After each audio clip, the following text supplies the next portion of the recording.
میرے بھائی اور دوستو، اللہ تعالیٰ نے انسان کو جسم اور روح ان دو چیزوں کے مرکب سے پیدا فرمایا ہے۔ جسم کے بننے کا نظام اور ہے اور روح کے بننے کا نظام اور ہے۔ جسم کسی اور جگہ بنتا ہے اور روح کہیں اور سے آتی ہے۔ جسم زمین اور زمین کی غذاؤں کے مختلف مراحل پیش در پیش سے وقد خلقکم اطوارا، وہ مختلف شکلیں بدلتا بدلتا بدلتا ایک روپ میں ڈھلتا ہے، اور روح ایک لطیف اللہ کا امر ہے جس کا علم انسان کو نہیں دیا گیا۔ یسألونک عن الروح قل الروح من امر ربی وما اوتیتم من العلم الا قلیلا، کہ روح ایک اللہ کا امر ہے جس کے بارے میں تمہارے پاس کوئی علم نہیں ہے، لہذا اس کی تفصیل تم سمجھ نہیں سکتے ہو۔ روح آسمان سے آتی ہے، جسم زمین میں بنتا ہے، پھر 4 مہینے بعد اللہ اس کو آپس میں جوڑ دیتا ہے، زندگی متحرک ہو جاتی ہے۔ روح ہی کے ساتھ زندگی کی بقا رہتی ہے۔ جب اللہ اسے واپس نکال لیتا ہے تو سارے ٹائٹل ہٹ کر صرف ایک نام سب کو مل جاتا ہے، اور وہ میت کا ہوتا ہے۔ وہ حضرت مولانا ہو، وہ کوئی ڈاکٹر ہو، بادشاہ ہو، صدر وزیر ہو، سارے اعزاز ٹائٹل ہٹا کر اس پر میت کا لفظ مہر لگ جاتی ہے۔ اس میں سے کیا نکلا ہے؟ ہر چیز تو موجود ہے، اب یہ بولتا کیوں نہیں، اٹھتا کیوں نہیں، چلتا کیوں نہیں؟ اس میں سے روح نکل گئی ہے۔ روح ہمارے جسم کی اصل ہے، اسے نکال دو تو جانوروں کو بھی پتا ہے کہ اب یہ بے جان چیز ہے، چیونٹیاں کیڑے مکوڑے بھی اس کو کھانے لگ جائیں گے، جانور بھی کھانے لگ جائیں گے، زمین بھی اس کو گلانے لگ جائے گی، ہوائیں اس کو متغیر کرنے لگیں گی۔ روح انسان کے اندر ایک چلتا ہوا زندگی کا کارواں ہے، اسے جب اللہ واپس بلاتا ہے تو اللہ یتوفی الانفس حین موتها والتی لم تمت فی منامها۔ موت کیا چیز ہے؟ اس کے 200 جواب ہیں سائنس کی کتابوں میں، اور 200 جواب بذات خود بتا رہے ہیں کہ یہ ایک جواب بھی ٹھیک نہیں ہے، اور قرآن ایک جواب دیتا ہے اور وہی حرف آخر ہے، قل یتوفاکم ملک الموت اللہ یتوفی الانفس حین موتها۔ اللہ ہے جو تمہاری روحوں کو موت کے وقت کھینچ لیتا ہے، تمہارے جسم سے نکال لیتا ہے۔ تو میرے بھائیو، موت کے وقت انسان 2 کیفیت میں ہوتا ہے۔ کچھ لوگوں کی روح ایسے نکل رہی ہوتی ہے کہ ان کے رگ رگ میں وہ پھنس رہی ہوتی ہے۔ وَلَوْ تَرَى اِذْ يَتَوَفَّى الَّذِينَ كَفَرُوا الْمَلَائِكَةُ يَضْرِبُونَ وُجُوهَهُمْ وَأَدْبَارَهُمْ، کاش تم دیکھ سکتے وہ منظر جب اللہ کے فرشتے نافرمانوں کی روح کو نکال رہے ہوتے ہیں تو ان کے منہ پہ بھی مارتے ہیں، ان کی کمر پر بھی مارتے ہیں۔ اور اخرجوا انفسکم اليوم، نکالو آج اپنے روحوں اور جانوں، اب تم بچ نہیں سکتے ہو۔ وہ پیچھے ہٹنا چاہتے ہیں، رب ارجعون، مجھے واپس کر دے تھوڑی دیر کے لیے، لعلی اعمل صالحا، اب میں پورا ٹھیک مسلمان بن کے چلوں گا۔ تو اس کے جواب میں ہوتا ہے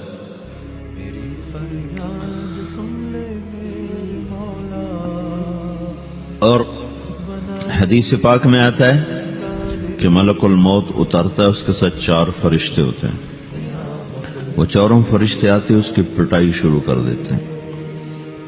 ابھی پرسوں یہ حدیث میں نے پڑھی ابن ماجہ میں کہ ملک الموت کہتا ہے ایتھا النفس الخبیثہ کانت فی الجسد الخبیث، اے خبیث روح جو خبیث جسم میں تھی، اخرج، باہر آؤ۔ اب وہ واپس تو ہو نہیں سکتا، اپنے آپ کو روک تو سکتا نہیں، تو وہ حیران پریشان خوف زدہ، تو اس کے جواب میں اس کو ملک الموت کہتا ابشری بحمیم وغساق وآخر من شکلہ ازواج، تیار ہو جاؤ خوفناک عذاب کے لیے اور کھولتے پانیوں کے لیے، کانٹے دار جھاڑیوں کے لیے اور بے شمار عذاب کی شکلوں کے لیے۔ تو اس کی روح کو جب کھینچتے ہیں تو رگ رگ سے وہ کٹ کٹ کے نکلتی ہے، تو سارا وجود زیر و زبر ہوتا ہے، سکرات کا درد ساری دنیا کے دردوں پر حاوی ہے۔ جب اس کی روح نکلتی ہے اور اس کو لے کر آسمان پر چلتے ہیں تو دروازے پر پہنچتے ہیں تو اندر سے فرشتے پوچھتے ہیں کون ہے؟ کہتے ہیں فلاں فلاں کا بیٹا ہے۔ کا نفس خبیثہ فی الجسد الخبیث، یہ تو وہی بدماش ہے جو بدماش جسم میں تھا، یہ وہ بدبخت روح ہے جو بدبخت جسم میں تھی، اس کے لیے آسمان کے دروازے نہیں کھل سکتے، اسے واپس کر دیا جائے۔ تو آسمان کے دروازے لا تفتح لهم ابواب السماء ولا يدخلون الجنة حتى يلج الجمل في سم الخياط، کہ ان کے لیے آسمان کے دروازے نہیں کھلیں گے اور ان کے لیے جنت کے دروازے نہیں کھلیں گے، پھر یہ وہاں سے نیچے گرائے جاتے ہیں جو اللہ کا قید خانہ ہے سجین۔ وما ادراک ما سجین کتاب مرقوم، وہ تمہیں خبر نہیں کہ وہ کیا خوفناک قید خانہ ہے جو اللہ تعالیٰ نے بنایا ہے، اسے وہاں دھکیل دیا جاتا ہے۔ پھر قیامت تک اس کے لیے انتظار کی گھڑیاں ہیں اور عذاب کی شدت ہے۔ اور جب کوئی نیک آدمی اللہ تعالیٰ کے دربار میں جانے کا اس کا وقت آتا ہے تو اللہ تبارک و تعالیٰ فرماتے ہیں ان الذین قالوا ربنا اللہ ثم استقاموا تتنزل علیہم الملائکۃ الا تخافوا ولا تحزنوا وابشروا بالجنة التي كنتم توعدون نحن اولیاؤکم فی الحیاة الدنیا وفی الآخرة ولکم فیہا ما تشتہی انفسکم ولکم فیہا ما تدعون نزل من غفور الرحیم۔ جب کوئی نیک مرد عورت کے جانے کا وقت آتا ہے تو اس کے لیے بھی فرشتے آتے ہیں اور آ کر اس کو خوشخبری دیتے ہیں اور آ کر اس کو تسلی دیتے ہیں کہ آپ غم نہ کریں، پیچھے والے بھی آپ کو مل جائیں گے، آپ خوف نہ کریں، آگے ساری منزلیں آپ کے لیے آسان ہیں، آپ کے لیے جنت بھی تیار ہے، رب بھی مہربان ہے۔ اور حدیث پاک میں آتا ہے کہ ملک الموت اور 4 فرشتے آتے ہیں، وہ 4 فرشتے اس کو سہلاتے ہیں، دباتے ہیں کہ موت کا درد اسے محسوس نہ ہو، اور ملک الموت فرماتے ہیں ایتھا النفس الحمیدہ کانت فی الجسد الحمید اخرجی، اے نیک روح جو نیک جسم میں تھی باہر آؤ، کیا کرو؟ وَأَبْشِرِي بِرَوْحٍ وَرَيْحَانٍ وَرَبٍّ رَاضٍ عَنْكِ غَيْرِ غَضْبَانٍ، آپ کو بشارت ہو آپ کے لیے جنت تیار ہو چکی ہے اور وہاں کی ساری نعمتیں آپ کے لیے میسر ہو چکی ہیں اور اللہ آپ پہ راضی ہو چکا ہے اور اللہ آپ پہ خوش ہو چکا ہے۔ اس پر اس کی روح کو نکالا جاتا ہے، پھر سارے فرشتے اس کو استقبال کے ساتھ جب آسمان پر لے جاتے ہیں تو اندر سے پوچھتے ہیں کون ہے؟ کہ فلاں فلاں کا بیٹا، فلاں فلاں کی بیٹی۔ کہتے ہیں نفس حمیدہ فی جسد حمید، یہ تو نیک روح تھی جو نیک جسم میں تھی، مرحبا بہ، اس کو ہم سب استقبال کس کا کرتے ہیں، اور ایک دم آسمان کے دروازے کھلتے ہیں، پھر وہ پہلا، دوسرا، تیسرا، چوتھا سارے آسمان پار کرتا ہوا اللہ پاک کے عرش کے نیچے کے جا کر، مرد ہے یا عورت، وہاں جا کر سجدے میں سر رکھتا ہے اور اللہ تعالیٰ فرماتے ہیں ہاں اس نے ہمیں خوش کیا، ہم اسے خوش کریں گے، اور اس کو عافیت کے ساتھ وہاں آسمان میں، پہلے آسمان سے لے کر اللہ کے عرش تک یہ سب ویٹنگ روم بنے ہوئے جہاں اللہ اپنے اپنے درجات کے مطابق جنت والوں کو ٹھہراتا ہے، اور وہ انتظار گاہ ہے اور وقت ختم ہو جاتا ہے، لہذا انتظار کی جو تکلیف ہے وہ بھی ختم ہو جاتی ہے۔ وقت ختم تو انتظار کا احساس ختم اور ٹائم کے گزرنے کا احساس ختم۔ تو جیسے اصحاب کہف کو اللہ نے غار میں داخل کر کے تو غار کے اندر سے وقت کو نکال کے باہر پھینک دیا، باہر 300 سال گزرے، اندر آدھا ہی دن گزرا تھا۔ وہ جب اٹھے تو وہ 25 برس کا نوجوان 325 سال کا ہو کے نہیں اٹھا، وہ 25 سال کی عمر میں اٹھا ہے، نہ ناخن بڑا ہے، نہ مونچھیں بڑی ہیں، نہ ان کی داڑیاں لمبی ہوئی ہیں، کیونکہ تو زندہ تھے، مر نہیں گئے تھے، تو زندہ کے تو بال بھی بڑھتے ہیں، ناخن بھی بڑھتے ہیں، لیکن وہ اس طرح اٹھے کہ 300 برس گزر گئے اور 25 برس کا نوجوان 25 سال کی عمر میں اٹھا ہے، 20 برس کا 20 برس کی عمر میں اٹھا ہے، اور وہ کہنے لگے کم لبثنا، بھائی کتنا ٹھہرے ہیں؟ کہ یومن او بعض یومن، لگتا ہے کوئی دن آدھا دن ٹھہرے ہیں۔ وہ صحیح کہہ رہے تھے، باہر اللہ تعالیٰ نے وقت کی گھڑی کو چلائے رکھا اور اندر غار میں اس کو سوئچ آف کر دیا، نکال دیا، یہاں وقت کو داخل نہیں ہونے دیا، تو وقت کے گزرنے سے جو بھی اثرات مرتب ہوتے ہیں وہ ان پر مرتب نہیں ہوئے، تو وہ آدھے ہی دن کے بعد اٹھے ہیں، باہر 300 سال، اندر آدھا دن. یہی کچھ اللہ تبارک و تعالی برزخ میں کر دیتا ہے، وقت کو ختم کر دیتا ہے، گزرنے کا احساس نہیں ہوتا ہے. تو اس طرح میرے عزیزو، یہ دو موتیں ہر انسان دیکھتا ہے. جب وہ جنت کے فرشتوں کا استقبال دیکھتا ہے یا جہنم کے فرشتوں کی مار اور پٹائی کو سہتا ہے. رابعہ بصری رحمت اللہ علیہ کا انتقال ہونے لگا تو انہوں نے رات کو فوت ہوئی تو انہوں نے اپنی خادمہ کو بلا کے فرمایا کہ کسی کو بتانا نہیں، جب میں مر جاؤں تو پڑوس میں 2-4 کو بلا کر نا میرا جنازہ پڑھوا دینا، اور جس کرتے میں تہجد پڑھتی تھی وہی میرا کفن بنا دینا، اور صبح بے شک لوگوں کو بتا دینا، میرے مرنے کے بعد میری میت کو رکھنا نہیں، فوراً دبا دینا. جب ان کا انتقال ہوا تو انہوں نے پڑوس کے 2-4-10-20 آدمی بلائے اور ان کو تدفین تجہیز سب کچھ ہو گئی. صبح شور مچا کہ وہ رابعہ بصری کا انتقال ہو گیا. تو اگلے دن وہ خواب میں اس خادمہ کو ملی اور کہا بیٹی تیری بڑی مہربانی، تو نے میری وصیت کے مطابق عمل کیا.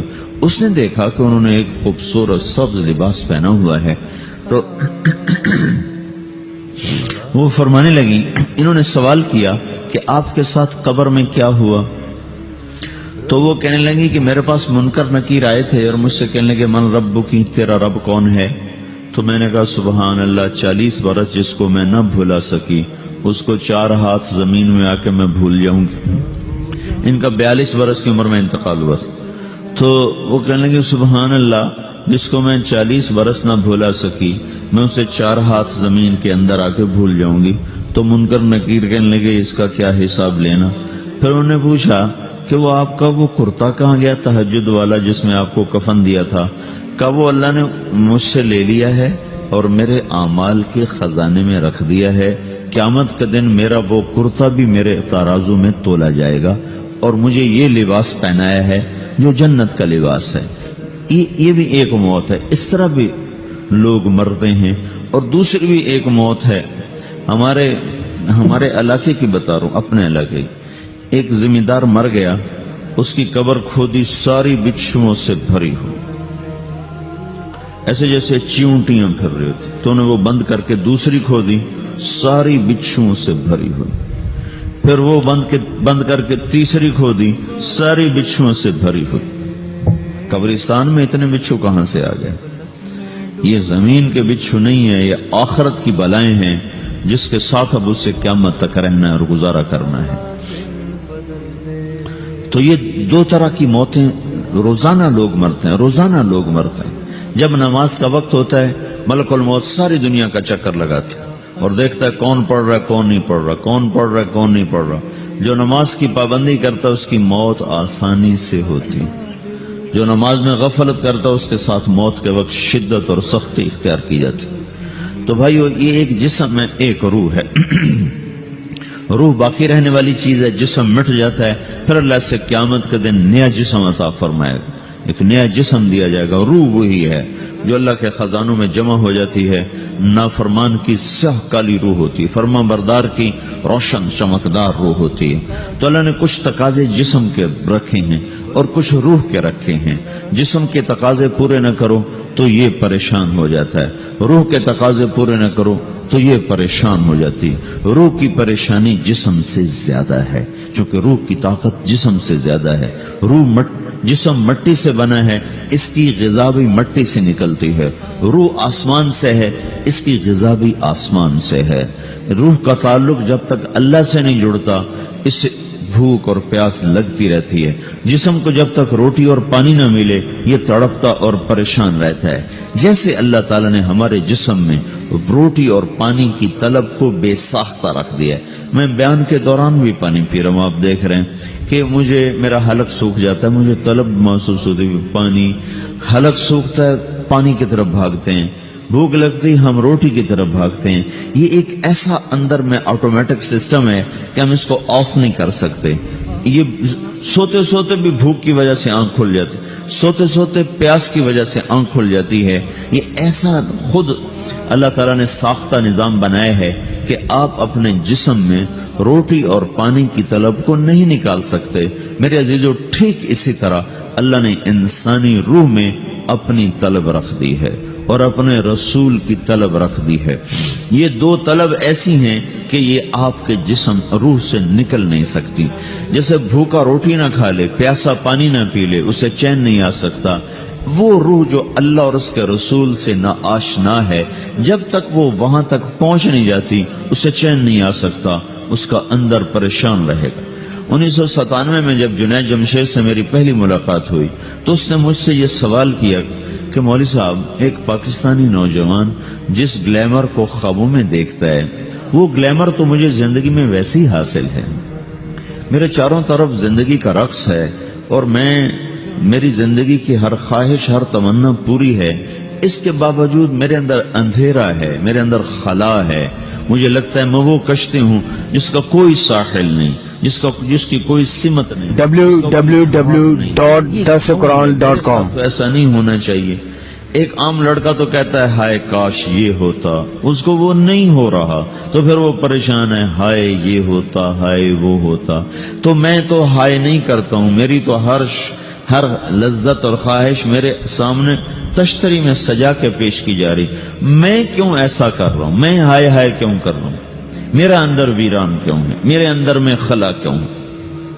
یہ وہی خلا ہے کہ وہ روح کی پیاس کو شراب میں بجھانا چاہتا ہے، وہ روح کی پیاس کو لڑکی میں بجھانا چاہتا ہے، وہ روح کی پیاس کو موسیقی سے بجھانا چاہتا ہے، وہ روح کی پیاس کو دنیا کی رعنائیوں میں 5 سٹار ہوٹلوں سے بجھانا چاہتا ہے۔ روح کیا جانے روٹی کیا ہے، شراب کیا ہے، پانی کیا ہے، عورت کیا ہے، موسیقی کیا ہے، گھنگرو کیا ہے، پائل کیا ہے، چھنکار کیا ہے، روح کو ان چیزوں کی کیا خبر؟ امریکہ میں ہماری ایک جماعت تھی تو 4 لڑکے 2 لڑکیاں، 4 لڑکیاں 2 لڑکے مسلمان ہیں۔ تو ایک لڑکے کا نام رکھا تھا ابراہیم، اور اس کو جب پڑھایا نا کلمہ، انہوں نے کہا ہائے، انہوں نے کہا ہائے، اور دونوں ہاتھ یہاں رکھے سینے پر، دل پر، کہا ہائے۔ تو ہمارے ساتھی ہیں ڈاکٹر اختر، وہ کہنے لگے کیا ہوا کیا ہوا؟ کہنے لگا جب سے ہوش سنبھالا یہ جگہ خالی تھی، یہ تیرے کلمہ پڑھانے پر بھر گئی ہے کہ میری خوشی سے ہائے نکل گئی۔ یہ جگہ خالی رہے گی، یہاں شراب نہیں پہنچ سکتی، یہاں نغمہ اور موسیقی نہیں پہنچ سکتے، یہاں تالے لگے ہوئے ہیں، یہاں تک کوئی آواز نہیں جا سکتی۔ دل کے تاروں پر ایک ہی نغمہ چڑھ سکتا ہے، اور وہ اللہ کی یاد کا ہے، اور اللہ کی محبت کا ہے، اور اللہ کے رسول کی محبت کا ہے۔ باقی کوئی مضراب ایسا نہیں جو ان تاروں کو چھیڑ سکے، باقی کوئی چیز، آواز ایسی نہیں جو دل کی دنیا پر جا کر دستک دے سکے۔ یہاں بند دروازے ہیں، یہاں صرف اللہ پہنچے گا، اللہ کے رسول کا تعلق پہنچے گا، باقی کوئی چیز یہاں نہیں جا سکتی۔